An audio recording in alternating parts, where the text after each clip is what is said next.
오늘 이 밤도 이제 또 함께 제목 기도도 드렸고 교제도 했고 찬양하는 중에 또 이제 말씀을 듣는 시간인데, 바랍기는 제가 전하고자 하는 것 이상, 여러분이 사모하는 것 이상 그 더해 주시는 하나님의 은혜가 넘쳤으면 좋겠습니다. 요한복음 15장 1절부터 6절을 읽었습니다. 안산에 와서 살면서 누리는 축복 중에 하나는 아주 맛이 있는 포도를 먹을 수 있다는 것입니다. 안산을 중심으로 안산포도, 시흥포도, 대부도포도, 송산포도, 이 포도들은 해풍을 이렇게 맞은 포도로서 어쩌면 대한민국에서 쭉 밑에서부터 올라오면 가장 끝물 포도인데 정말 맛있습니다. 다른 도시 포도 농가에서 그 상표를 도용할 정도로 그 맛을 인정받고 있습니다. 최후의 만찬을 바치신 예수님께서 겟세마네 동산에 오르시기 전에 제자들에게 유훈으로 남기신 많은 말씀들 중에 하나가 바로 포도나무와 가지의 비유입니다. 오늘은 성경에서 말씀하고 있는 포도나무 이야기 가운데 담겨진 은혜를 받고자 하는데요, 요한복음 15장 1절 우리가 함께 읽었지만 이렇게 표현되었습니다. 나는 참 포도나무요, 내 아버지는 농부라. 주님께서 직접 하셨던 말씀입니다. 5절에서는 이렇게 또 말씀하셨습니다. 나는 포도나무요, 너희는 가지라. 그가 내 안에, 내가 그 안에 거하면 사람이 열매를 많이 맺나니 나를 떠나서는 너희가 아무것도 할 수 없다고 말입니다. 자, 2절 속에서 정리가 되셨습니까? 예수님은 참 포도나무이고 아버지 되신 하나님은 농부이시며 구원받은 백성들인 저와 여러분은 그 포도나무의 가지라 하신 것입니다. 오늘은 나무와 가지를 중심으로 말씀을 묵상하게 될 것이고, 다음 주 금요 기도회에는 농부와 가지의 비유를 통해서 그 진리 안에, 말씀 안에 담겨진 하나님의 말씀을 들으려고 합니다. 예수님이 말씀하셨습니다. 나는 참 포도나무요, 이렇게 말입니다. 농부이신 하나님이 그 아들을 참 포도나무로 우리에게 보내주신 것입니다. 말씀 가운데 주목해야 할 부분은 예수님께서 자신을 그냥 포도나무라 하지 않고 참 포도나무라 하셨는데, 여기 참이라는 말은 단순히 거짓에 반대되는 개념을 말하는 것이 아닙니다. 여기 참이라고 하는 단어는 알레디노스라고 하는 단어로 실제로 존재하는, 스스로 존재하는의 의미입니다. 무엇을 말씀하는 것입니까? 포도나무로 자신을 비유하신 예수님은 참이라는 단어를 붙이심으로 예수님은 가상의 인물이 아니라 실제로 존재하는 자존자로서 영원부터 영원까지 계신 하나님임을 강조하고 있는 것입니다. 포도나무이신 예수님은 사람의 몸을 입고 오셨지만 사람처럼 존재하지 않다가 존재하게 되는, 새로이 태어나신 것이 아니라, 어떤 물건처럼 새로 만들어진 것이 아니라 처음부터 존재하시는 하나님이셨다는 것입니다. 예수님이 하나님이다. 성도님들은 세례 요한이 보았던 대로 예수 안에 하나님을 보셨습니까? 말씀 안에서 하나님을 만나셨습니까? 부활하신 예수님을 실제로 본 도마는 요한복음 20장 28절에서 이렇게 고백합니다. 부활하신 예수님 앞에서 나의 주님이요 나의 하나님입니다. 주님이 눈을 열어주니, 성령께서 눈을 열어주니 그 주님에게서 하나님을 본 것입니다. 예수님은 장성한 뒤에 하나님이 되신 것이 아니라 처음부터 아기로 오셨지만 그분은 하나님이셨습니다. 성경은 곳곳의 말씀 가운데서 영원자 되신 하나님이므로 예수님을 말씀하고 있습니다. 대표적인 구절 몇 절 볼까요?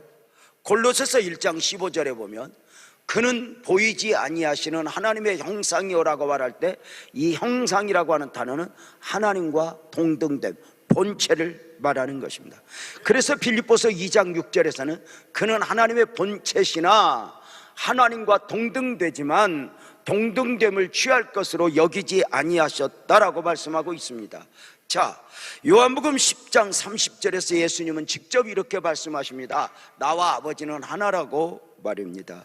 요한복음 8장 19절에서는 그들이 묻되 내 아버지가 어디 있느냐? 예수께서 대답하시되 너희는 나를 알지 못하고 내 아버지도 알지도 못하는도다. 나를 알았다면, 너희가 나를 알았다면 내 아버지도 알았을 거야 라고 말씀하십니다. 요한복음 15장 30절에서는 13장 20절에서는 내가 진실로 진실로 너희에게 이르노니 내가 보낸 자를 영접하는 자는 나를 영접하는 것이요 나를 영접하는 자는 나를 보내신 이를 영접하는 것이니라. 예수님을 영접하였다면 바로 하나님을 영접한 것으로 말씀하십니다. 자, 영원자 되신 지금 예수님을 말씀하시면서 하나님과 본체요 예수님은 하나님이라고 강조하고 있는데 유대인들과 변론 가운데 예수님이 하셨던 말씀을 좀 더 이해하기 위해서 보도록 하겠습니다. 요한복음 8장 56절에 보면 예수님이 이렇게 말씀하십니다. 너희 조상 아브라함은, 유대인들이 아브라함을 조상으로 알고 있거든요. 너희 조상 아브라함은 나의 때에 볼 것을 즐거워하다가 보고 기뻐했다라고 말합니다. 예수님 때에 이루어질 일을 보고 기뻐했다. 너희 조상 아브라함이 수천 년 전의 사람 아브라함이 예수님 때 이루어질 일들을 보고 즐거워했다. 바로 뭐죠? 복음입니다. 십자가와 부활입니다. 자, 이 복음을 보고 기뻐했다. 이거 우리가 아주 중요한 것입니다. 이것을 정리할 때 우리와 아브라함의 구원을 위한 믿음은 동일합니다. 그런데 다른 점이 있습니다. 어떤 면이 다르냐면 우리는 이미 2000년 전에 오신 예수님이 십자가에 죽으시고 부활하사 우리는 완성되어진 복음을 믿고 구원을 받는다면 아브라함은 앞으로 오실 예수님, 앞으로 이루어질 일이지만 이 앞으로 오실 예수님이 이루실 복음을 보고 믿고 구원을 받은 것입니다. 2000년 전에 있었던 사건이 내 사건이고 앞으로 2000년 후에 있어질 사건이 아브라함의 사건이었다. 시간과 공간 안에 사는 사람들은 이해하기 힘든 경우지만 이것을 믿음이라고 하는 단어로 접근하면 우리는 이것을 받을 수 있는 것입니다. 그래서 온 인류 가운데 메시아는 딱 한 분, 예수 그리스도, 이것을 유일 메시아라 이렇게 말합니다. 신천지 이만희를 중심으로 해서 많은 이단의 교주들이 예수님을 인정할까요? 안 할까요? 합니다. 예수님을 인정하는 이유는 예수님을 인정하기 위해서가 아니라 자신들의 존재를 부각시키기 위해서입니다. 예수님을 인정하도 이렇게 인정합니다. 예수님을 시대적 메시아라고 말입니다. 이 말은 무슨 말이냐면 아브라함도 당시의 메시아였고 모세도 당시의 메시아였고 다윗도 당시의 메시아였고 그 중에 하나 2000년 전에 예수도 메시아였고 고로 지금의 메시아는 자기들이다 이렇게 주장하기 위함입니다. 자, 조금 이따 그 부분 더 이따 말씀을 드리겠습니다. 유대인들이 자기네 조상으로 알고 있는 아브라함에 대해서 이렇게 말을 하자 저들이 반문합니다. 요한복음 8장 57절이죠. 너희 조상 아브라함이 나의 때 이루어질 것을 보고 기뻐했단 말이야 라고 말씀하시자 유대인들이 예수, 당신이 아직 50세도 못 되었는데 아브라함을 보았느냐? 네가 시간 속에 사는 사람들이 아브라함을 알아? 저들은 시간 밖에, 영적인 개념을 모르기 때문에 시간 밖에 있는 것을 생각하지 않습니다. 성경을 알아도 영적인 것을 모르면 그리 될 수밖에 없죠. 자, 50세도 못 되었는데 아브라함을 보았느냐? 이때 예수님 나이가 아마도 31나 2인데 50을 바란 거 보면 예수님이 아마 많이 늙어 보인 것 같습니다. 그래서 혹시 너무 젊어 보이는 분들은 회개를 해야 됩니다. 이때 예수님이 네가 50도 못 되었는데 이렇게 말하자 예수님이 요한복음 8장 58절에 이렇게 말씀하십니다.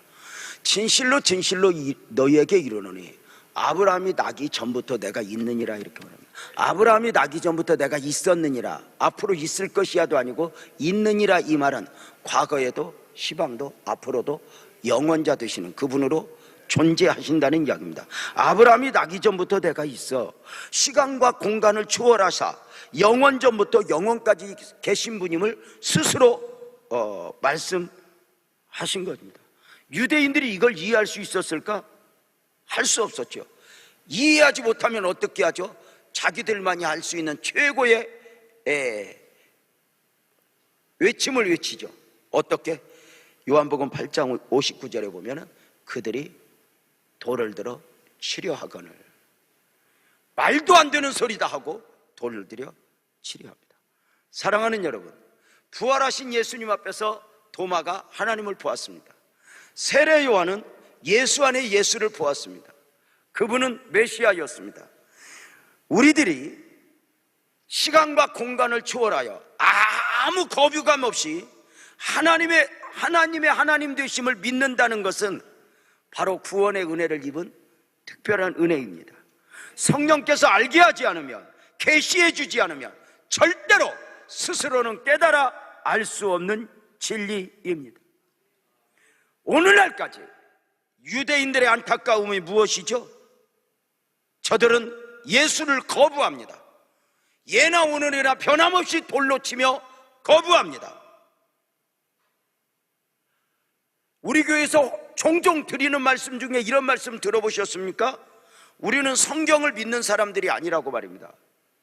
무엇을 믿죠? 이렇게 말한다고 그랬습니다. 우리는 성경을 믿는 사람이 아니라 성경이 말하는 것을 믿는 사람이라 이렇게 말을 했습니다. 그러니까 성경이 말하는 것을 모르면 성경의 내용은 알아도 성경이 말하는 것을 모를 수 있다는 것입니다. 그러니까 성경의 내용만이 합니다. 성경이 말하는 것을 모르면 성경을 10,000번을 읽어 성경을 다 외웠다고 해도 성경을 아는 게 아닙니다. 성경이 말하는 것을 알아야 된다, 이렇게 이야기합니다. 제가 이제 선배 목사로서 후배 목사들에게, 설교자로 살아가는 목사들에게 이렇게 이야기합니다.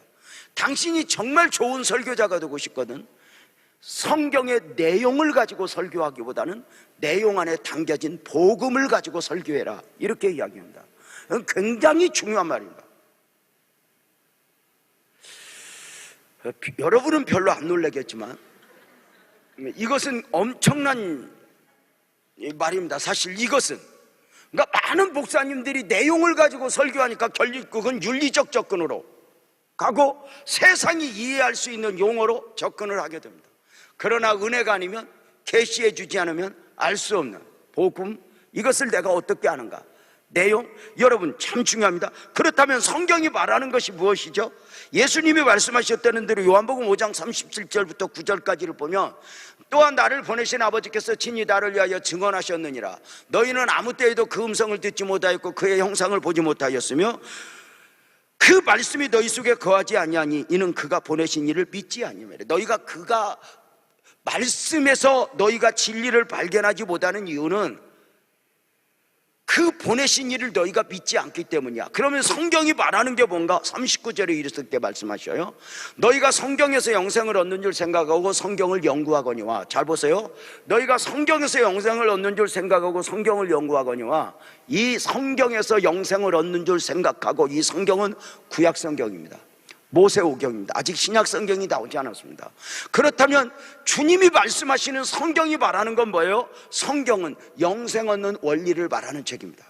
물론 성경은 복 받는 법을, 또 행복하게 사는 법을 말하고 있습니다. 그러나 그것 자체가 목적은 아닙니다. 성경에서 진짜 보아야 할 것은 성경의 내용을 가지고 복 받는 법을 알 수 있고, 내용을 가지고 행복하게 사는 법을 알 수 있고, 내용을 가지고 선하게 사는 법을 알 수 있지만, 성경이 말하는 것, 그거 진짜는 성경에서 영생 얻는 원리를 알게 되는 것입니다. 또 하나, 이 성경이, 모세오경이 곧 예수님에 대하여 증언하는 것이라고 이렇게 말합니다. 그래서 우리는 성경이 말하는 것을 믿는다. 성경이 말하는 것을, 무엇을 말해요? 크게 영생 얻는 원리, 그 영생은 무엇으로? 예수로 말미암아. 바로 이게 우리에게 성경을 주신 의도라는 거죠. 자, 유대인들은 지금도 여전히 수천 년 동안 모세오경 정도는 다 외울 정도로 종교심이 투철합니다. 우리 성지순례 가보셨지만 통곡의 벽 앞에서 하루 종일 이러고 있는 사람들 보았을 것입니다. 이러고 이렇게, 내가 이렇게 하면 보고 온 것처럼 이렇게 해야 되는데, 그렇게 보고 온 사람까지도 쌩까면 뭘 보고 온 거예요? 여러분, 모세오경을 달달달달 외웁니다. 안타까운 건 뭐냐? 저들은 내용은 외우는데 성경이 말하는 것을 모릅니다. 저들이 예수님을 부정하니 성경을 이해할 수가 없습니다. 자, 우리 성도들이 저하고 성경 공부를 하면 이런 내용을 꼭 점검하는 게 있습니다. 자, 흔히 신천지가 말하는 대로 성경에 모든 짝이 다 있습니다. 자, 짝이 없는 말씀은 없습니다. 그렇다면 여러분은 짝이 있는 성경을 몇 절이나 외우고 있습니까? 하나는 외울 것입니다. 요한복음 1장 1절의 짝은 창세기 1장 1절, 뭐 그 정도 이상은 더 알려고 하지 마라. 그러나 성경에 짝이 없는 것이 없다? 저는 이렇게 말합니다. 모든 성경에 짝이 있습니다. 여러분의 목사님은 그 짝을 다 압니다. 대단하죠? 그 짝은 예수님입니다. 한 구절 한 구절이 짝이 아니고 모든 성경에서 예수님을 말하고 있다는 것입니다. 그래서 모든 성경에서, 모든 단락에서, 모든 내용에서 예수님을 보지 못했다면 성경을 아는 게 아닙니다. 내용은 외웠지만 아는 게 아닙니다. 여러분의 남편이 여러분과 살지만 여러분을 모르는 것처럼 모르는 것입니다. 이러한 유대인들을 향한 안타까움을 바울 사도가 고린도후서 3장 13절부터 보면 이렇게 말합니다. 우리는 모세가 이스라엘 자손들에게 장차 없어질 것에 결국을 주목하지 못하게 하려고 수건을 그 얼굴에 쓴 것 같이 아니하노라. 이건 설명하려면 복잡하니까 그냥 넘어가면서 그 다음 구절이 이해가 될 거예요. 14절.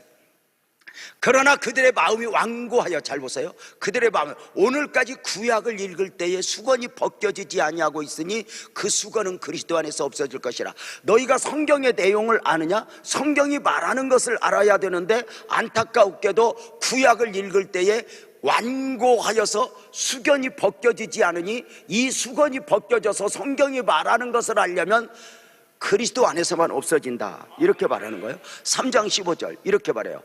오늘까지 모세의 글을 읽을 때에 그 수건이 그 마음을 덮었도다. 뭔가 과거부터 부정한 거죠. 요나가 니느웨를 부정하듯이 뭔가 저건 아니야 부정하는 바가 있었단 말이에요. 근데 16절에 이렇게 말해요. 그러나 언제든지 주께로 돌아가면 그 수건이 벗겨지리라. 어떤 수건이 벗겨져? 성경을 향하여 덮어졌던 수건이 벗겨니. 그래서 이 말은 간단하게 표현하면, 크게 아멘해봐요. 예수님을 만나야 성경이 풀린다는 거예요. 그래서 말씀 속에서 예수를 만나지 못하면 성경을 아는 게 아니에요. 성경이 말하는 것을 아는 게 아니에요. 성경의 내용은 알아요. 그러나 성경이 말하는 것을 아는 건 아니다, 이렇게 봐요. 그래서 3장 17절에 바울사도가 주는 영이시니 주의 영이 계신 곳에는 자유가 있느니라 라고 말씀하시므로 결국 성경은 또 영적 접근이어야 함을 말씀을 드리는 것입니다. 자, 참이라는 의미를 말씀드리는 가운데 그 참은 거짓에 반대되는 개념을 말하는 게 아니다, 원조다 이런 차원을 말하는 게 아니에요. 바로 스스로 존재하는, 영원부터 영원까지 계시는 영원자 되신 하나님을 강조하기 위해서 참 포도나무라고 하는 단어를 썼다라고 말씀을 드렸어요. 또 하나, 참이라고 하는 단어의 의미 또 하나는 거룩하다, 완전하다의 의미도 가지고 있습니다. 예수님은 하나님으로서 사람의 몸을 입고 오셨지만 사람처럼 부족한 것이 아니라 완전하신 분이었고, 사람으로 오셨지만 죄가 없으시니 내가 거룩하니 너희도 거룩하라, 거룩을 말씀하실 수 있는 분이었습니다. 포도나무 비유 가운데서 이 참이라고 하는 단어 속에서 예수님의 속성을 설명하도록 예수님 스스로 하신 최고의 표현 중에 하나였다라고 말씀을 드릴 수 있습니다. 신천지 이만희를 비롯한 많은 이단의 교주들이 절대로 할 수 없는 말들이 있죠. 뭘까? 내가 메시아야, 이런 말을 해요. 시대적 메시아로 묶어서 오늘의 메시아는 나야 라고 이렇게 말을 해요. 근데 그들이 할 수 없는 말이 딱 하나 있어요. 나는 하나님이라, 이 말은 못해요. 예수님은 아멘 합시다, 하나님입니다. 이게 중요합니다. 저들이 아무리 메시아를 흉내내도 나는 하나님이다. 또 하나 할 수 없는 말이 있습니다. 뭐냐? 내가 거룩하니 너희도 거룩하라. 거룩을 말할 수 없습니다. 왜냐하면 이만이랑 저들은 지 죄를 지가 알렸다. 예수님은 죄가 없으셨습니다. 그래서 이단의 교주들의 특징은 청소년기를 숨깁니다. 왜냐하면 우리와 똑같이 성장을 했기 때문에. 그래서 거룩을 말할 수 없습니다. 그러나 예수님은 죄가 없으신 분으로 내가 거룩하니 너희도 거룩하라 말씀합니다. 신천지 이만희가 이렇게 이야기합니다.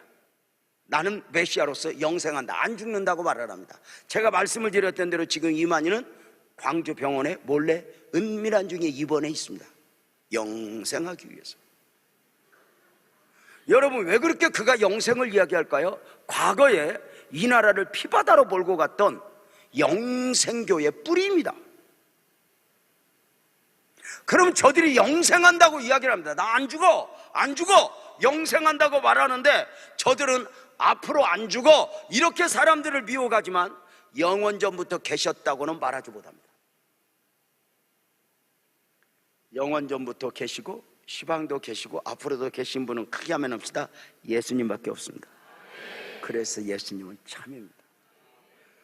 여러분, 어쩌다 부처님도 아니고 공자님도 아니고 예수를 믿게 되었어요. 세상에 여러분 얼굴 보면 사기를 당해도 10번도 더 당할 것 같은데 어떻게 이단에 안 끌려가고 여기 앉아있는 것도 은혜다 싶은 생각이에요. 아니, 얼굴은 이만희 닮았어. 근데 어떻게 안 가는지 모르겠어요. 자, 참 포도나무이신 예수님에 대하여 이해를 하셨습니까? 그 예수님이 이렇게 말씀하셨습니다. 너희는 가지야. 그래서 요한복음 15장 5절에 이렇게 말씀하셨죠. 나는 포도나무야, 나는 참 포도나무야, 너희는 가지야. 그가 내 안에 내가 그 안에 거하면, 그래서 내가 그 안에 그가 내 안에, 이걸 이렇게 설명합니다. 잘 보세요.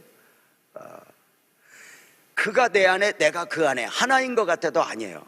그가 내 안에 거하고 내 안에 그가 거해야 된다는 말은 1대1의 관계를 말하는 게 아니에요. 쉽게 표현하면 이거예요. 잘 보세요. 이 컵 속에 뭐가 있는지 아세요? 모르겠어요? 물이 있어요. 이 물에 담긴 컵을 바닷속에 빠뜨리면 컵 속에 물이 있고 물 속에 컵이 있어요. 예수 안에 내가 있고 내가 예수 안에 있는 건 이거와 똑같아요. 1대1이 아니라 예수님이 내 안에 계시고 내 안과 밖이 예수로 충만한 것, 삶으로도 그 무엇으로도 예수 안에 가득 차 있는 걸 바로 네가 내 안에 내가 그 안에 설명한 것이지, 1대1에 단순한 1대1 하나하나 같이 여러분의 부부 개념을 말하는 게 아니야. 네 안에 내가 있고 내 안에 네가 있어. 예수님의 이 말은 바다어로 이해를 하면 얼른 이해가 되시죠? 바로 그 은혜 안에 우리가 있다는 것이죠. 자, 저와 여러분을 보통의 포도나무의 가지가 아니라 참 포도나무의 가지라고 말씀하신 것이죠. 사실 참 포도나무로서의 가지로서는 우리가 자격이 없어요. 왜요? 전혀 어울리지 않아요. 우리가 죄와 사망의 배인 존재였는데 어떻게 우리가 포도나무의 가지가 될 수 있었을까요? 그것은 농부이신 하나님께서 참 포도나무이신 주님께 접붙여 주신 거예요. 세상에 속해 있던 내가 주님께 속한 사람이 된 거예요. 그래서 구원의 백성들은 주님이 내 안에 내가 주님 안에. 여러분 이걸 알면요, 그 안에 담겨있는 은혜를, 제가 종종 은혜의 바다에서 헤엄쳐라 이런 표현을 많이 쓰는데요, 본문 안에 담긴 바다에 헤엄쳐라, 저는 처음부터 제가 성경을 대할 때 곰단지같이 믿어버렸어요. 말씀이 하나님이면 말씀은 하나님만큼 깊고 오묘할 거다. 내가 못 봐서 그렇지, 내가 이해하지 못해서 그렇지 그 깊이는 한도 끝도 없을 것이라고 일단 믿어버려요. 내가 이해 못한다고 해서 말씀이 아닌 게 아니고 내가 설명할 수 없다고 해서 한계에 부딪히지 않아요. 말씀은 하나님만큼 깊고 오묘해요. 보고 또 봐도 그 깊이를 저는요, 진짜요, 지난주에 했던 설교 이번 주에 또 했으면 좋겠어요. 하고 나면 그 밑에 게 또 보여요. 또 하면 또 보여요. 그 목사님이 했던 설교를 또 하는 건, 목사님이 요새 설교 준비를 안 해갖고 했던 설교 또, 그러면 안 돼요. 저는 했던 설교를 100번도 더 하고 싶은데 분명한 건 그 후에 더해지는 깨달음이 아니면, 은혜가 아니면 저는 하질 않아요. 참 놀라운 거죠. 여러분, 우리가 주님에게 이렇게 접붙여지기 전에 우리의 소속은 어디였죠? 에베소서 2장 3절은 분명하게 이렇게 말씀하셔요. 전에는 우리도 다 그 가운데서 우리 육체의 욕심을 따라 지내며 육체가 원하는 대로, 육체의 마음이 원하는 것을 하여 다른 이들과 같이 본질상 진노의 자녀였더니 하나님의 원하심, 영적인 거 생각하지 않았어요.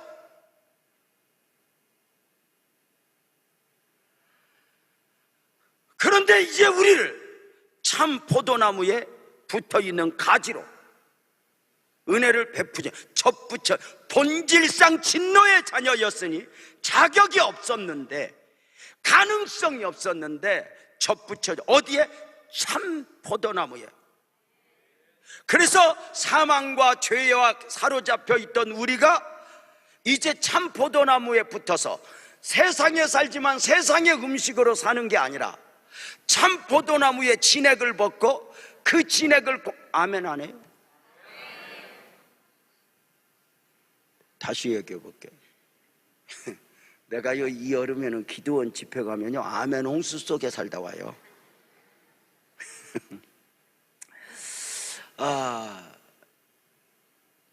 제가 생각보다 인기가 좋다는 걸 아세요? 막 사인해다고 막 사인해달라고요, 막 줄을 서서 막 오는 것 같아요. 온다고 안 했어, 오는 것 같다 그랬지. 사람은 이렇게 다 이렇게 스탑 스타병이 있어요. 스타병. 근데 이걸 절제하지 않으면 안 돼요. 크냐 작냐 범위가, 저 사람이 안 알아준다고 막 삐지고 상처받고, 이것도 스타병이에요. 범위가 차이가 있는 거지. 그래서 우리가 주님 안에서 자기 확신을 가지고 산다는 게 여러분 얼마나 자유 앉았어요? 누가 알아주든지 안 알아주든지 누가 이런 거 다 자유하고 산다는 게 여러분 얼마나 큰 기쁨인데요. 어디 가면서 저 사람이 나 아는지 하나 보다 이러고 오는 게 얼마나 그 에너지가 낭비되는 줄 아세요? 카페에 앉아있다 목사님이 들어가면 목사님! 이게 좋지. 목사님이 나를 보나 안 보나 보자. 그거 보고 있다가 목사님은 저녁만 좋아해. 이런 식으로 가면 진짜 상처지. 여러분 보세요. 우리가 정말 중요한 게 뭐냐면, 전에는 주님을 몰랐어요. 세상에 붙어서 세상이 주는 것으로 세상의 재미리에 취해 세상의 만족을 얻으며 살았는데, 우리를 어느 날 바로 주님에게 접붙이는 순간 우리는 세상에 살지만 사람이 떡으로만 사는 것이 아니요 여호와의 말씀으로, 그를 통해서 오는 은혜로 그걸 공급받아 사는 것이니, 이걸 세상이 누가 이해를 해요? 못하는 거죠. 사랑하는 여러분, 우리가 접붙였다. 이게 놀라운 거 아니에요?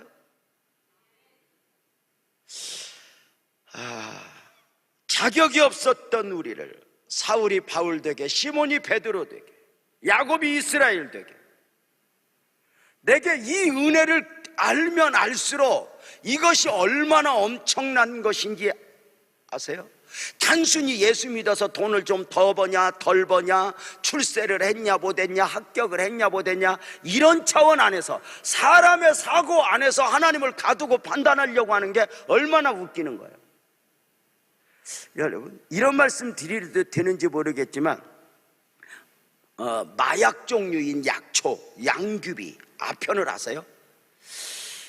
아편에는 그 중독성으로 인해서 재배가 금지되어 있고 이렇게 먹는 것이 이렇게 금지되어 있지만, 사실은 중독성만 아니면 모든 약초 중에 최고의 약초가 아편입니다. 옛날 어른들은 약이 많이 없을 때 아편을 한두 뿌리 키우면서 아이들이 배앓이를 하면 진짜 바늘끝만큼 잘라서 그걸 이렇게 먹이면 배앓이가 가라앉고 그랬습니다. 나만 하나? 우리 어머니들 내 말 맞아요, 틀려요? 맞죠? 그렇게 키웠어요. 그런데 이게 이제 약점은 중독이 돼요. 근데 놀라운 게 있어요. 이 아편을 포도나무에 접붙이면 중독성은 없어진 가운데 이게 귀한 약초가 된다는 거예요. 신기한 건 이게 이 아편을, 양귀비를 머루나무, 다래나무 다른데 다 접붙여도 중독성이 살아있는데 포도나무에만 붙이면 중독성이 없어진다 소리를 듣고, 나도 양귀비를 재배해야 되겠다 하면 국가가 무상 제공하는 밥을 드시게 될 것입니다.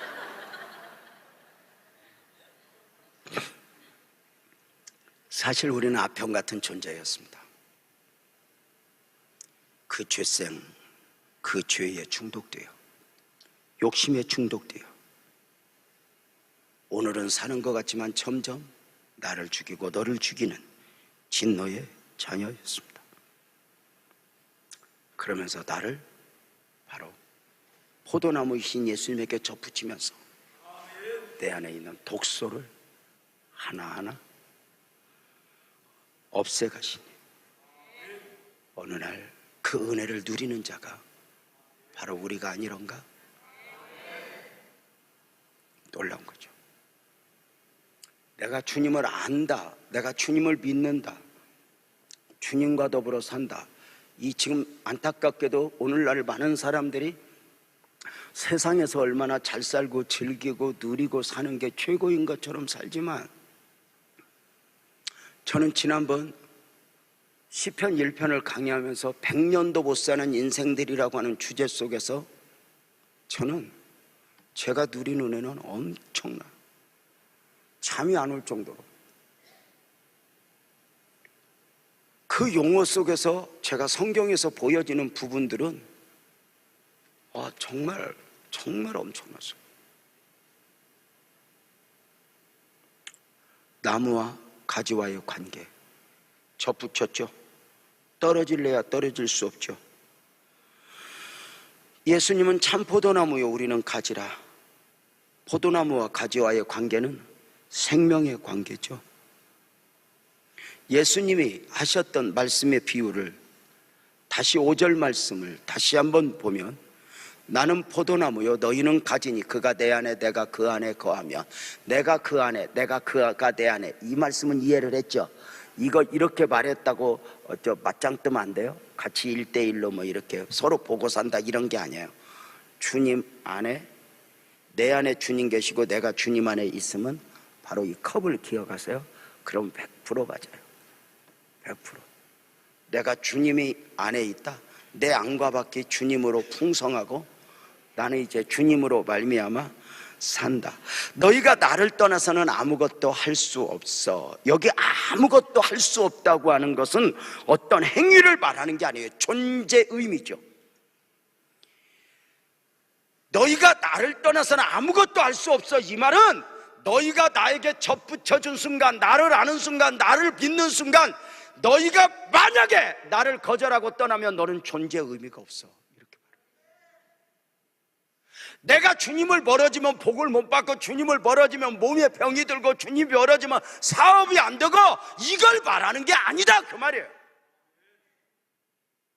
왜? 이렇게 접근하면요 주님 멀어지고도 잘 되는 사람 많으니까요.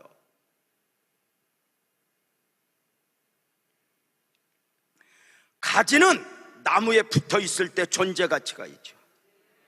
가지는 나무에 붙어 있을 때에 생명으로 존재하죠.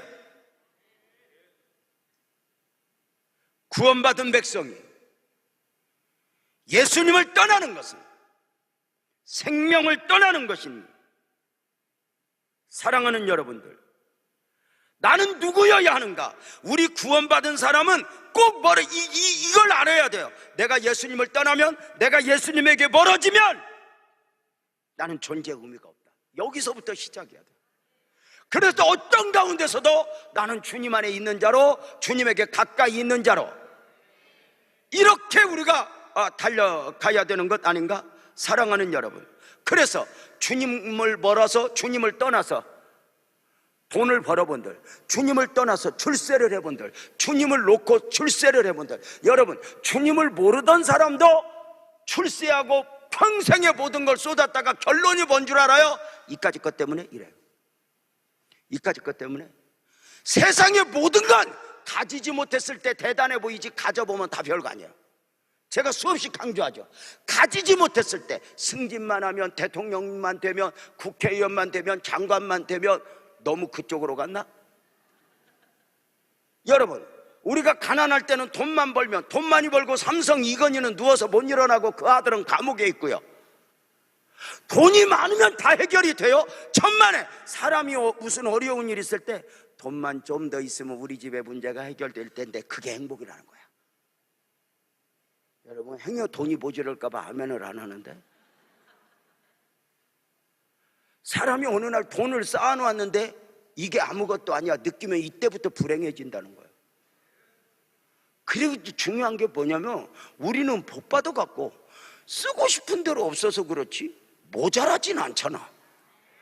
그냥 새끼는 먹고 옷은 입고 잠잘 때 입고, 뭐 살찔까봐 걱정이고. 요새 이강미가 다이어트 하다가 일주일 하다가 내려놨어. 아이고 내가 몇 년이나 산다고 지랄하고 다이어트 하냐고. 먹고 싶은 거라. 저러다가 이제 다이어트 하려다가 늘고 그래서 조금씩 불어 이렇게 몸이 열받아 갖고. 먹어, 괜찮아. 주님을 떠나서는 아무 의미가 없다. 요게 우리의 각인이 돼야 돼요. 주님 멀어져서는 그러니까 주님 잠깐만요, 내 돈 벌고 올게요. 내가 주님 잠깐만요, 나 출세하고 올게요. 이게 돼. 탕자가 아버지를 떠났어요. 아버지를 떠난 후에 망했어요. 이렇게 보면 동의하겠어요? 탕자가 망했으니 복이다. 만약에 망하지 않고 그가 간 대로 갔던 목적대로 출세하고 성공했다면 그는 최고의 불행이다. 왜? 무엇이? 세상적 시각은 몰라요. 딱 하나, 아버지의 존재의 의미죠. 탕자는 망한 뒤에 딱 하나 깨달은 게 있어요. 동의하면 크게 하면 해봐요. 나는 아버지 없으면 안 돼. 나는 머슴이어도 좋아, 품꾼의 하나여도 좋아, 나는 아버지와 함께 해야 돼. 요거 하나 깨닫는데 대가를 지불한 거죠. 만약에 탕자가 성공해서 나 아버지 없어도 돼 이랬다면 진짜 저주라는 거죠. 우리가 이렇게 살아가면서 남보다 출세는 못했고 남보다 큰 돈은 못 벌었지만 우리가 지금까지 배운 것 딱 하나, 요거 동의하면 크게 하면 합시다. 하나님 아니면 안 돼. 물론 하나님이 불편하기는 해. 왜냐? 양반이 어디를 안 가? 맨날 함께 한대요. 좀 불편하긴 하지만 분명한 것은 그때마다 그 하나님을 의식하고 나를 고치고. 여러분, 이게 얼마나 오늘 탕자가 아하, 나 아버지 아니면 안 돼. 다른 걸 다 잃어버린 뒤에 아버지와 함께 있으니까 불편해?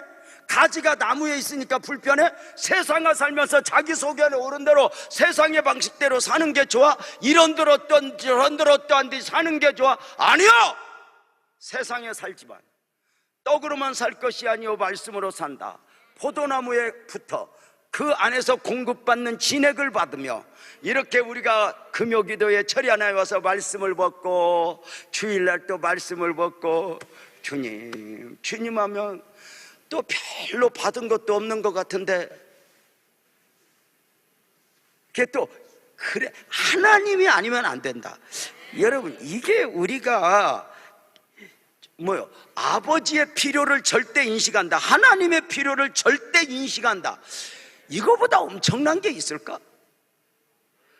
어느 순간에 여러분들에게 만약에 나 적당히 믿어도 돼 이러면 정말 죄송합니다, 언젠가 대가를 지불할 것입니다.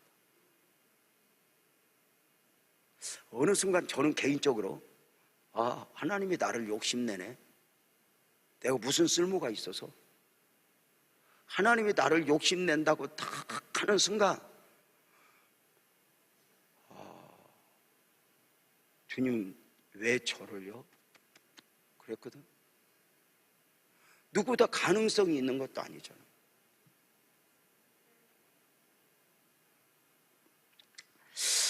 참 포도나무에서 참은 거짓과 반대되는 참이 아니라 완전성, 거룩성, 영원성을 의미한다고 말씀을 드렸어요.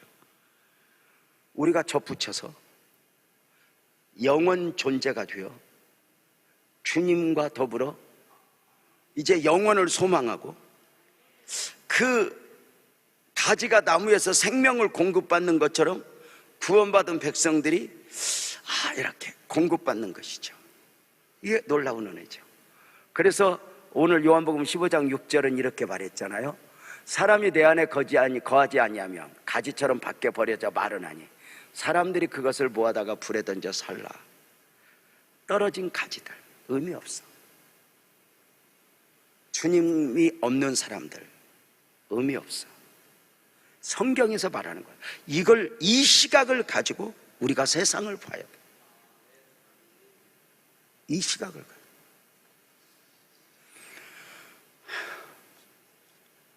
포도나무와 가지와의 관계는 영원한 관계죠. 예수 안에서 맺어진 생명의 관계는 영원한 관계이니 이 땅에서만이 아니라 영원까지 이어지죠.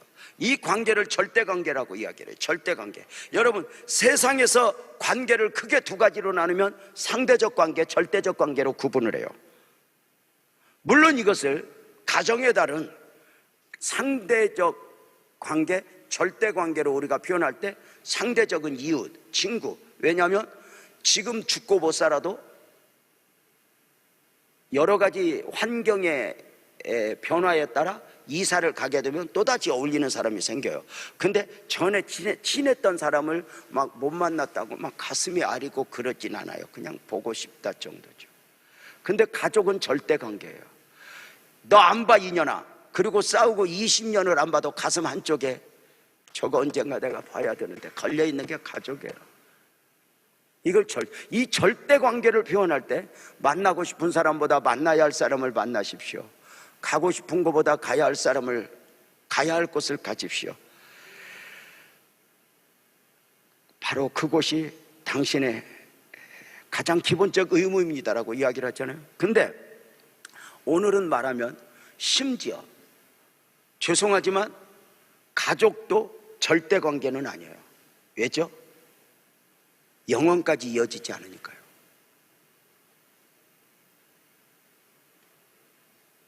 영원부터 영원까지는 예수님밖에 없어요.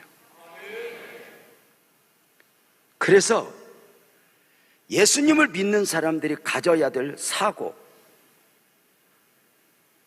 시각이 있어요. 예수님을 믿는 사람들이 성경을 보거나 세상을 보거나 언제나 가져야 될 두 가지 시각. 따라서 합시다. 영적 시각, 영원의 시각. 이 두 가지를 가지고 성경을 봐야 돼요. 그래서 혹시 이번에 제가 그런 표현을 했잖아요. 시편에 악인들은 그렇지 않으며 바람에 나는 겨와 같도다. 이걸 설명을 할 때 제가 그랬어요. 바람에 나는 겨와 같도다. 세상적 시각으로 보면 그들이 똑똑해요. 대단해요. 세상에 어떻게 저렇게 계획을 세울 거 대단할까? 나도 저 사람같이 살아봤으면. 근데 영원의 시각을 가지고 보면 100년도 못 사는 인생은 바람에 나는 겨와 같다는 거죠. 너희들이 계획을 세워본들 1년만 살아보고 10년만 살아봐도 내 맘대로 내 생각대로 된 것 없는데, 제가 우리 김윤희 선교사님 뵙자마자 그랬어요. 어쩌다 대만으로 갔어. 끌려갔어. 가고 싶어서 갔어. 제가 우리 아내랑 그리스에 가서 원주민 사역을 하고 있던 그 선교사님은 한국에서 기도를 하는데 그리스 원주민이 내 앞에서 왔다 갔다 하더라고요. 그래서 그리스 말도 모르는 가운데 그리스로 무조건 비행기를 타고 가는데 돌아올 티켓은 안 끊고, 돌아올 비행기값 가지고 가면 돌아올까봐 다 없이 가는 돈만 가지고 거기 도착하니까 200불 남았더래요. 그러면서 주님, 나도 이제 집시입니다. 그리고 같이 집시로 5년을 두드려 맞았대요. 먹을 거 안 갖고 오고 들어왔다고. 그렇게 두드려 패도 5년 동안을 함께 하니까 집시들이 먹을 걸 나눠줬대요. 그때부터 친구가 되었다는 거 아니에요? 우리 아내랑 그때 우리를 가이드 했던 그 선교사님이 우리가 이렇게 물어봤어요. 그리스의 집시가 얼마나 되냐 그랬더니 30만 명이래요. 그럼 그 중에 네가 섬기는, 우리는 한국 사람은 몇 명 모여 이런 게 관심이 많잖아. 그치? 응, 몇 명 모여.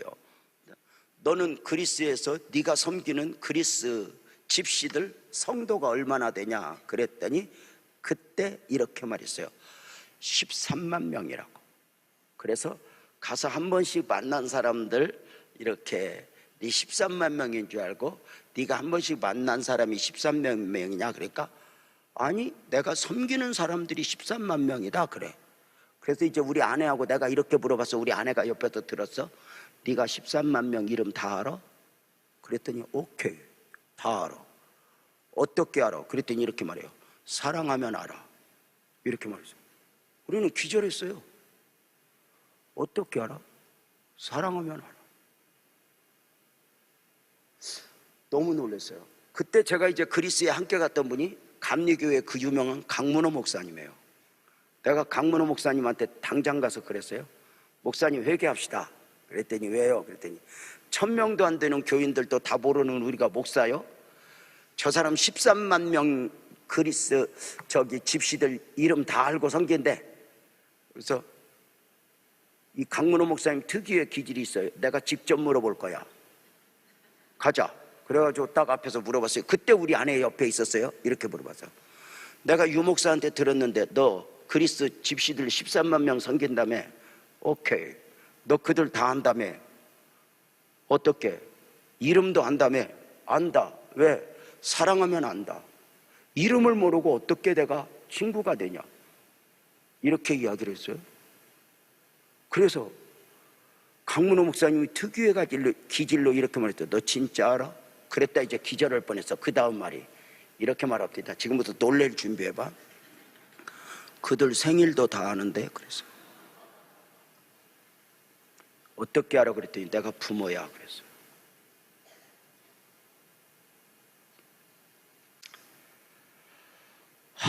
여러분,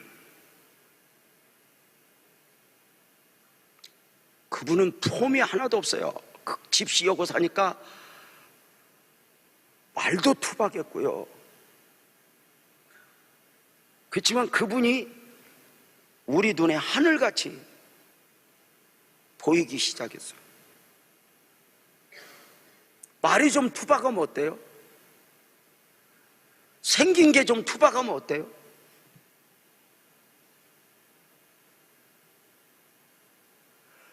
우리가 성경을 보면서 세상을 보면서 뭘로 보느냐? 영적 시각을 가지고 보고 또 하나 영혼의 시각을 가지고 보아야 라오디게아 교회가 불쌍해 보이는 거예요. 이 땅에서 육신적 사고, 육신적 시각만 가지고 보면 죄송하지만 한계적 사고, 100년도 못 사는 인생의 시각으로 보면 부자는 부러운 거고 출세는 부러운 거고 여러분 사기꾼도 부러운 거예요. 지금 여기 여러분 철야 나왔지만 여러분만 여기 앉아있는 게 아니라 10m만 나가봐요. 호프집 앞에서 지금 15명이 모여서 맥주 마시고 지금 거기 교제는 은혜가 더 넘쳐요. 내가 여기 들어오다 봤단 말이야. 호프집 앞에서 은혜 나누는 저들을. 여러분만 철야해? 근데 여러분,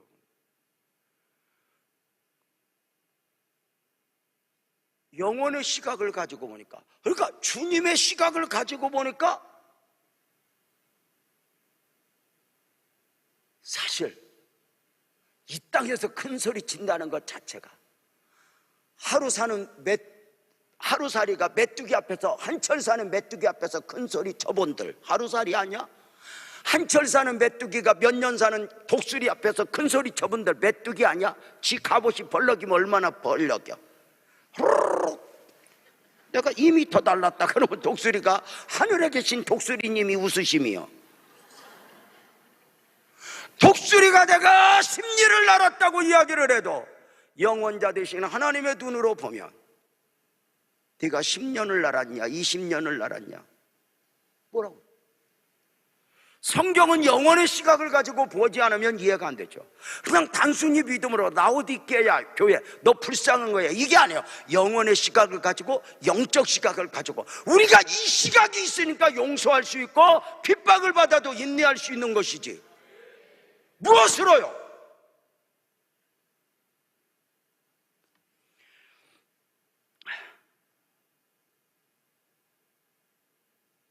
성경은 악인의 형통을 부러워하지 말라요.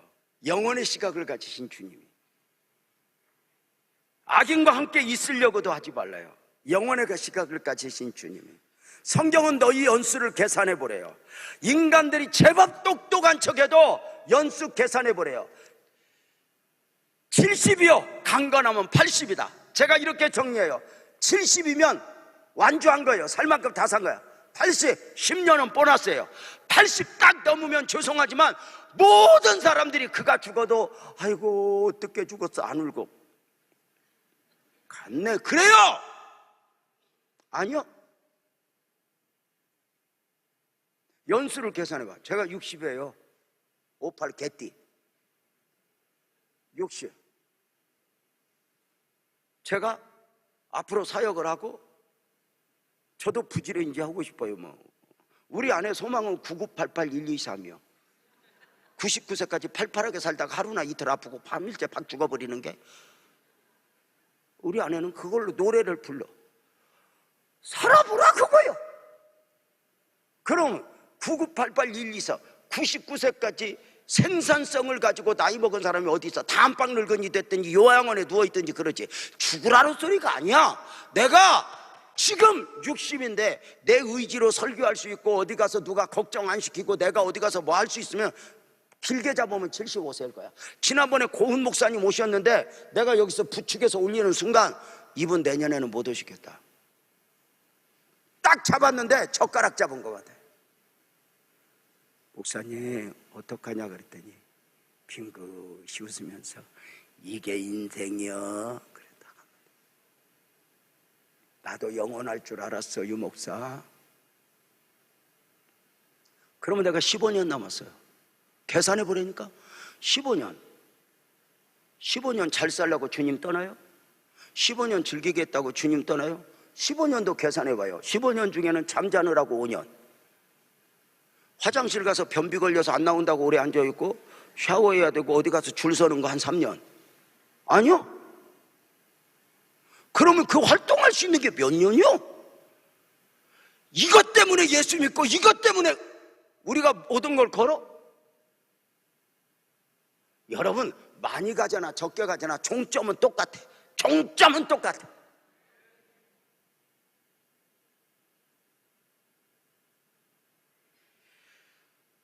삼성 저 딸 이부진과 결혼했던 그 신랑 되신 분이 삼성에서 86억 줄게 저 이혼에 합의하자 그러니까 86억 갖고 안 된다 그래갖고 항소했대요.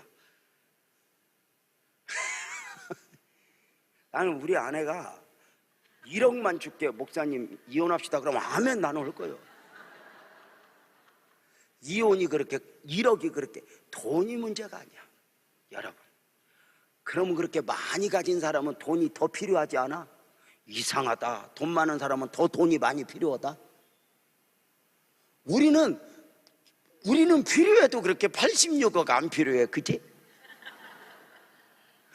이강미 얼마 필요해? 말해봐. 괜찮아? 얼마? 1억? 1,000만 원? 우리가 이렇게 소시민으로 사는 게 얼마나 복인 줄 알아요 여러분? 이 안에서 예수 믿고. 여러분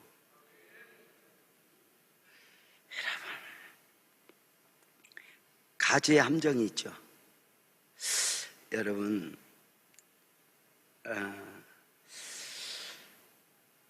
우리가 주님이 영원을 섭리하시니까 너희 보물을 하늘에 쌓아두라고 그러잖아요. 이 말을 영원자 되신 주님 외에 누가 말하겠어요? 부처님이 그렇게 말해요? 공자님이 그렇게 말해요?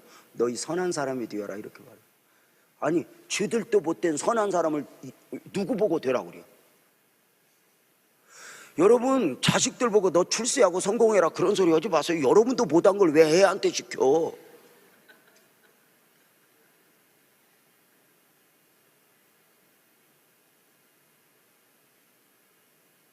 소망이죠. 그러나 진짜 성공이 뭘까? 늘 염려가 있죠. 이번에도 이렇게 기도원에 가서 집회하는데 젊은 집사님들 이렇게 와서 예배 드리는 걸 보면서 제가 설교하면서 주님 언젠가 우리 애들도 저렇게 하겠죠?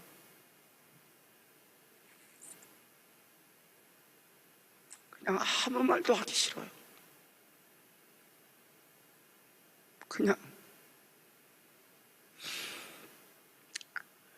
여러분 보세요. 누가 너희 보물을 하늘에 쌓아두라고 그래? 영원자 되신 주님 외에 영원을 모르는 주님, 주님이 우리한테 사기치려고 너 하늘에 쌓아두라고 그래요? 우리 거 뺏어가려고 너 하늘에 쌓아두라고 그래요? 아니요, 없어도 돼요 주님. 근데 육신적 시각, 한계적 시각을 가지고 있는 우리에게 영원자로서의 시각을 가지고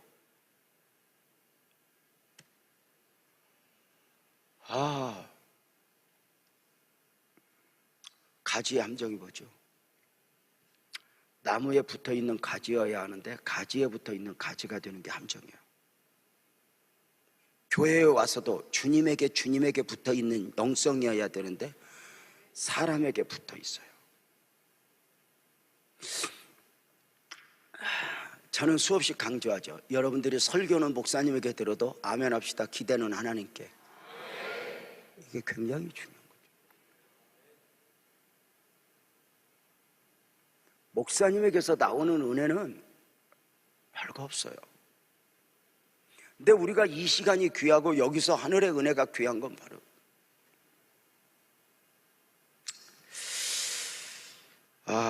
가지에 붙어 있는 가지.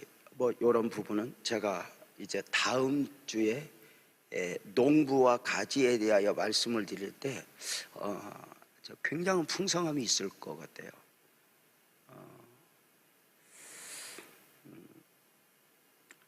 그렇다면 이제 우리가 가지를 향한 포도나무의 명령을 포도나무의 명령, 내 자식을 향한 기대가 있는 것 있잖아요.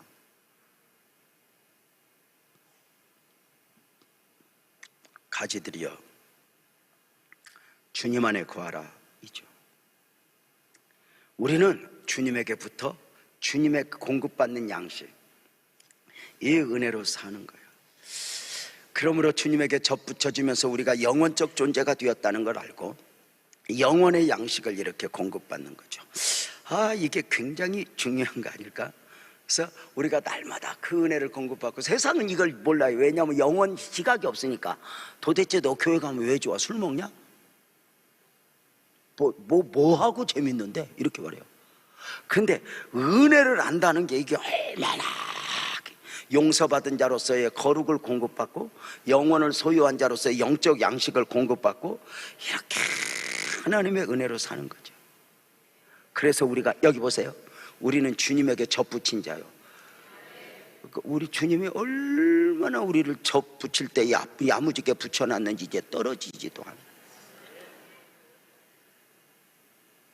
그래서 이제 우리는 주님에게 공급받고 사는 거에 살아야지, 자꾸 심겨지기는 주님에게 심겨지고 공급을 세상으로부터 받으려고 하면 지치는 거예요.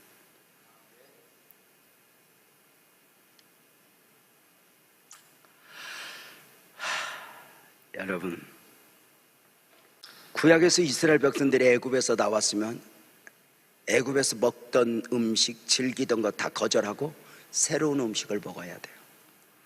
만나, 은혜죠. 언제 또 한번 우리 철야때 만나가지고 만납시다. 제가 지금 좀 정리하고 있거든요.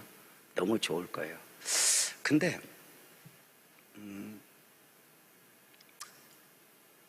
세상으로 자꾸 이스라엘 백성들이 약점이 뭐죠? 애굽에서 나왔는데 애굽의 음식을 그리워하는 거예요. 애굽의 음식. 그러니까 가나안을 가면서도 가나안이 안 되는 거예요. 근데 이스라엘 백성들이 40년 만에 애굽이 없어져요. 유명한 이야기죠. 이스라엘 백성들이 애굽에서 나오는 데는 하루 만에 나왔지만 그 마음에서, 그 삶에서 애굽을 싹 지우는 데는 40년이 걸렸다고. 우리가 세상으로부터 나온 사람들이잖아요. 그리고 주님에게 접붙였잖아요.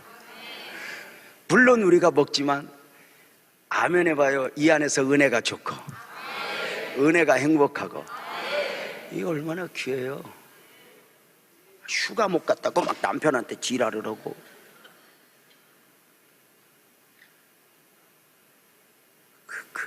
그래서 가본들, 아이고, 저는요, 제가 이렇게 이번에도 가서 이렇게 계곡에 놀러 오신 분들은 이렇게 뵀는데 막 텐트 치고 거기서 밤에 주무시는 분들 봤어요.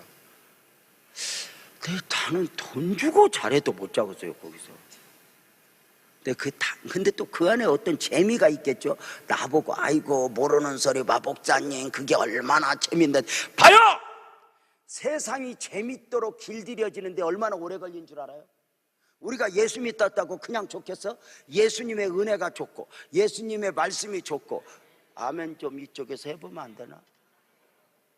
은혜가 좋고 말씀이 좋고 이게 길들여지기까지 얼마나 좋은 줄 알아요? 막 우리 경호지 사람 막 예수 믿고 막 그러면 저기서 저 여자 뭐여 시방.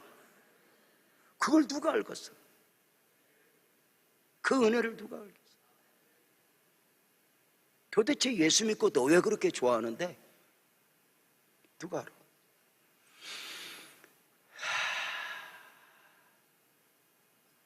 우리는 이미 예수님에게 딱 접붙여주는 순간 우리는 영원적 존재가 되었어요. 그래서 아멘 해봐요. 영적인 걸 먹어야 살고, 영적인 은혜를 공급받아야 살고, 그 은혜 공급받은 것으로 아멘 해봐요. 그 은혜로 용서하고 사랑하고. 아, 이게 은혜 아닌가? 여러분, 예수 믿은 거 진짜 복이에요. 우리가 영적인 시각, 영혼의 시각을 가졌다. 이거 매력 아닐까?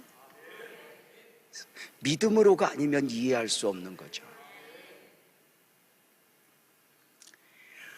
아, 주님의 부탁이 있어요. 가지들이야, 내 안에 거하니 너희 기도해라.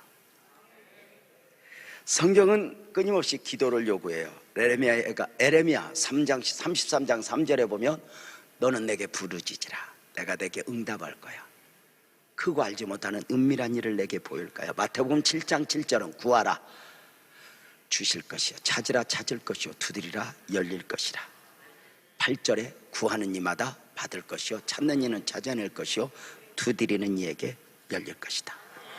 주님 안에 있는 자로서 가장 기본적 순종은 기도입니다. 그런데도 가장 하기 힘든 순종이 기도입니다. 왜이죠? 기도가 영적 행위니까.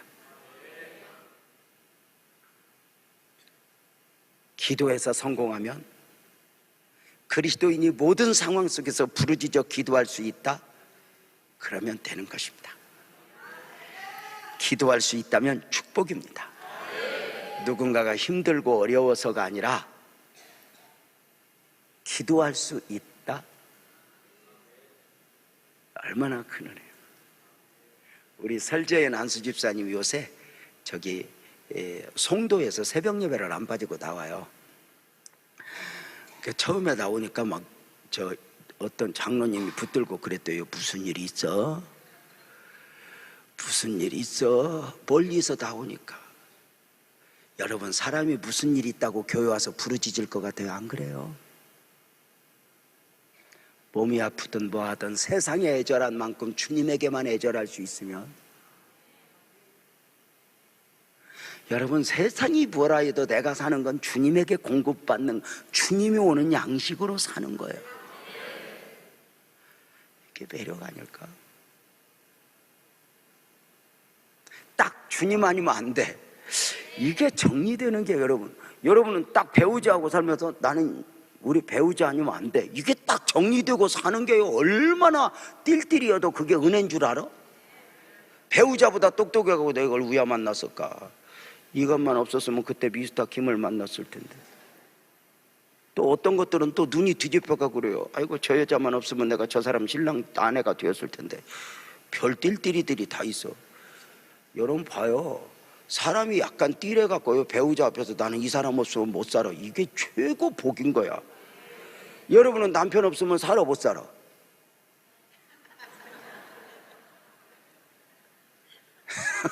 아이고, 여러분, 남편 여러분 아무리 뭐라고 해도 남편 없으면 여러분 홍사리 껍질이요.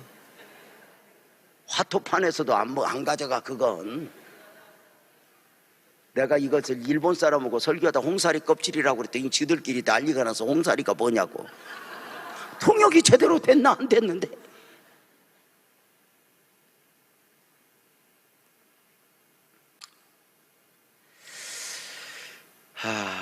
부르짖어 기도할 수 있다. 자식 때문에, 사업 때문에 우리가 막 부르짖어 기도하지 보지만 힘든 건 다 지나가요. 남는 건 부르짖어 기도한 주님 앞에 행위만 남아. 이게 은혜인 거예요, 여러분. 힘든 거 다 지나가. 우리 경호 집사가 저 일산에 살아요. 새벽 예배 나오고 싶고 철회하고 싶은데 차가 없어. 기도를 막 하더니 얼마나 하고 싶었는지 렌트카까지 빌려갖고 득세를 나왔어. 그러니까 저거 놔두면 저기 간가, 여기 앉아서만 지랄하는 게 아니야. 삶에서도 그렇게 몸부림을 치는 거야 하나님. 그랬더니 여기 따와서 그 썼잖아요. 여기 저 박종찬, 김경호 내외가 된 헌금, 주님 찾으셔서 감사합니다. 형준, 형경 수련회에서 기도의 능력을 경험하게 해주셔서 감사합니다. 애들도 똑같이 기도의 능력을 경험했대. 그 다음에 이렇게 지원 사업과 사업 결과, 지금 사업 이제 하는데요, 우수로 나오게 해주셔서 평가받기 위해서 감사합니다 이러고 내서 목사님 자, 아주 사소한 거예요. 그렇지만 그 몸부림을 우리가 보는 거죠. 다시 말씀을 드려요. 모든 어려운 일은 해결하는 거예요, 지나가는 거예요? 지나가는 겁니다. 100%. 죽지만 말고 버티면 다 지나갑니다. 여러분이 물어봅시다. 기도해야 해결돼? 기도 안 해도 해결돼? 너. 여러분이 기도 안 해도 다 해결돼. 근데 그 문제 때문에 울고 부르짖으면 그건 남아. 이걸 어떻게 알아? 그러니까 기도가 단순히 해결받기 위한 목적이 아니에요. 그 과정 속에서 이 풍랑이 연해서 아멘 크게 외요. 주님께 더 가까이 갑니다. 이게 최고죠. 그 문제 때문에 주님 아니면 안 됨을 확인하고, 그 문제 때문에 주님에게 가까이 가고, 주님 나 주님 아니면 안 돼요. 된다는 게 얼마나 은혜예요. 가지들여 기도하라. 그리고 가지들여 세상에서 영원을 공급받으며 사는 자로서 네가 세상을 이기려면 성령으로 충만해라. 술 취하지 말라, 이 말은 세상에 취하지 말라는 거예요. 세상에 취하면 비틀거리는 거잖아요. 우리가 그리스도인으로서 용서해야 할 사람이 용서하지 못하면 비틀거리는 거예요. 다른 사람이 보기에 비틀거리는 거예요. 자기는 내 말을 하고 내 주장을 하는 것 같지만 주장 아니요, 비틀거리는 거예요. 여러분, 술 취한 사람이 비틀거릴 때는 지가 보기에 비틀거려, 남이 보기에 비틀거려? 먹어봤잖아. 다시 물어볼게. 잡숴보면 대답해봐. 술 취한 사람이 비틀거리는 건 자기가 비틀거려, 남이 보기에 비틀거려? 남이 보기에. 술 취한 사람은요, 왜 땅이 흔들리냐?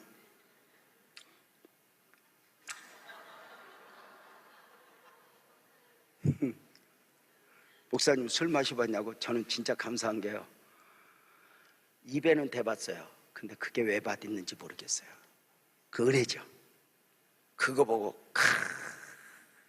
이렇게 하는 사람은 은혜 앞에서 이걸 못해요. 우리는 은혜 앞에서는 하는데 그건 왜 마시는지 모르겠어요. 담배도 마찬가지고요. 근데 중요한 건 전봇대 보고 너 누구냐 그러잖아. 흔들려. 자기가.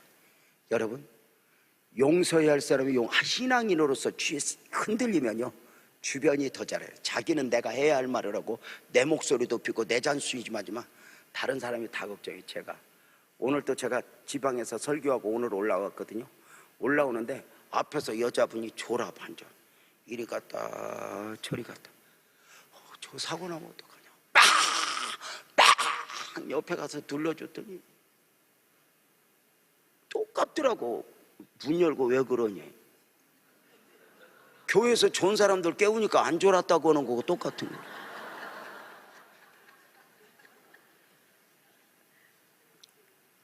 여러분, 세상에 취해 사느냐, 은혜에 취해 사느냐?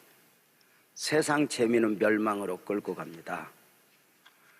청년들아, 사람들이여, 여러분 마음속에 예수님이 여러분을 그냥 두던가?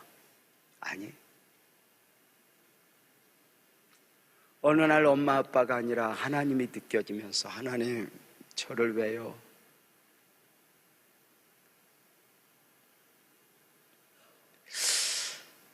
그래서 가지에 붙어있는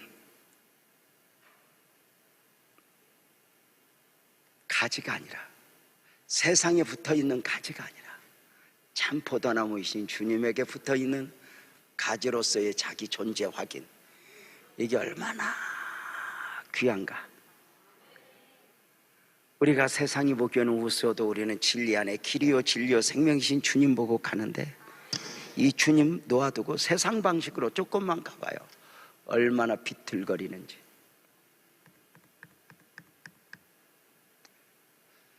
남 보기에는 좀 왜 그렇게 모자라고 부족한가 해도 우리 주님 보자. 오늘 또 제가 우리 김윤희 선교사님 네 분 보면서 그랬어요. 주님 보고 살으라고. 여저까지도 주님 보고 살았는데 지금 사람 의지하면 초라해진다. 가지고 큰일 못하면 어때?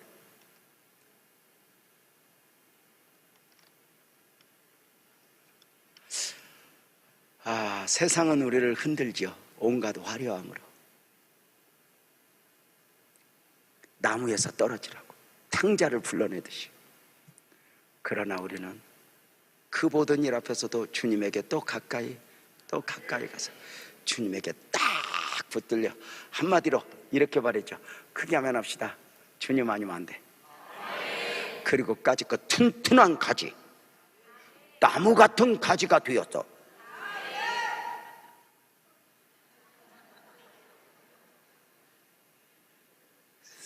사는 게 얼마나 행복일까. 여러분, 모든 게 성공할 수도 있고 잘 안 될 수 있지만 주님 안에서 실패하면 안 되잖아요. 우리 주님 믿었던 거 복인 줄 알고 그렇게 삽시다. 다 같이 아멘. 모든 일로 말미암아 주님에게 한 걸음 가까이 가십시오. 다시 말씀을 드린 거예요. 모든 어려움은 기도해야 해결돼. 그냥 해결돼? 그냥 해결돼도 기도해야 해결된다고 그래야 돼. 그새 또 그냥 기도 안 하면 뭐. 근데 여러분, 그때 부르짖잖아요. 그러면 그 문제는 보니까 지나갔고 딴 문제가 있어요. 저는 어느 날 깨달았어요. 몸도요, 여기가 막, 오늘 또 내가 어떤 분이 했더니 어떤 분은 암이었는데 암을 치료하려고 막 달라들어서 치료가 된다고 소망을 안 했더니 이제 뇌경색이 왔대요. 그러니까 이게 참 묘한 게, 오늘 내 몸뚱아리 병든 거 이거 하나만 고쳐서 100년 더 살 수 있으면 해보라니까. 근데 고치지 말라는 이야기가 아니야. 적어도 내가 주님 아니면 안 되는 사람으로 주님에게 오는 공급하는 힘으로 사는 것처럼 여기서 흔들려서는 안 돼. 가난해도 아그리빠 왕 앞에서 나의 묶인 것 빼놓고는 당신들 나 닮아야 됩니다. 당당할 수 있는.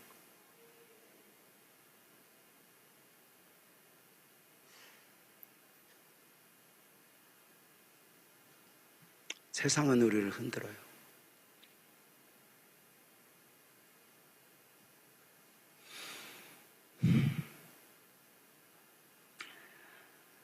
그래서 우리가 기도하고 성령 충만한 거죠. 여러분, 하자. 믿음으로 승리합시다. 오늘도 나무에 붙어있는 가지, 중요한 건 여러분들이 아무리 나무에서 떨어지려고 해도 그 양반이 안 놓는다는 걸 기억하고, 주님은 가지 두 손이 어디든지 따라가서, 주님은 안 보이는데 주님이 잡고는 있어. 그래서 느꼈지. 어디 가도 너 뭐하냐. 그래서 또 끌려와. 그래서 우리가 주님과 더불어 사는 존재로서 이 밤에 나가 누구인가 확인하고, 오늘 또 세상에 살지만 세상이 먹지만 세상 것으로 가냐. 신기하다. 우리가 먹는 것도 마찬가지잖아요. 여러분, 식당밥이 칼로리가 높아요, 집밥이 칼로리가 높아? 식당밥이 훨씬 칼로리가 높아요. 근데 식당밥만 먹는 사람은 건강하지 않아요. 살 안 쪄요. 집밥 먹고 살찌는 거예요. 웃기는 것 같아도. 여러분은 집밥을 어떻게 먹었기에? 중요한 게 있어요. 우리가 세상도 재밌지만 결국 우리가 은혜로 사는 거 아닐까? 우리 흔들려도 우리 믿음으로 승리합시다. 다 같이 아멘. 더 크게 아멘. 주님, 나는 당신의 가지, 나는 당신 없으면 안 됩니다. 그걸 우리가 그 은혜를 탁 젖어보면 우리 저 박종천 우리 안수집사 대분 권사님 지금 당진에서 처리한다고 와서 이렇게 와서 저분들 정말 대단했던 분들이거든요. 근데 어느 순간에 다 하나님 앞에 몇 번 꺾이면서 이제 가장 행복한 자로 어디에서나 살아간다고 말하는 그들을 보자. 여러분, 우리는 주님의 가지입니다. 여러분 어디 가서 나는 이제 내가 우리 김여신 남편입니다 이렇게 말하거든? 진짜 나는 우리 안에 없는 것처럼 말하지 않아. 진짜 오늘도 저 연합집회하는 데서 연락이 왔어. 목사님 프로필 좀 달라고 그래서 하나 적어줘서 김여신 남편. 그랬더니 이거 말고 그래서 그것밖에 없다고 그랬어. 여러분, 우리가 어디 가도 무엇을 해도 나는 주님의 가지임을 기억하며, 요거 정리합시다. 나는 주님 아니면 안 돼. 또 하나 정리합시다. 내 진정한 힘은 거기서 나와. 진정한 능력은 그로부터 나와. 내가 살아야 할 이유도 거기서 나와. 세상이 뭐라 해도 나 흔들리지 않을 거야. 결단하면 아멘. 찬송합시다.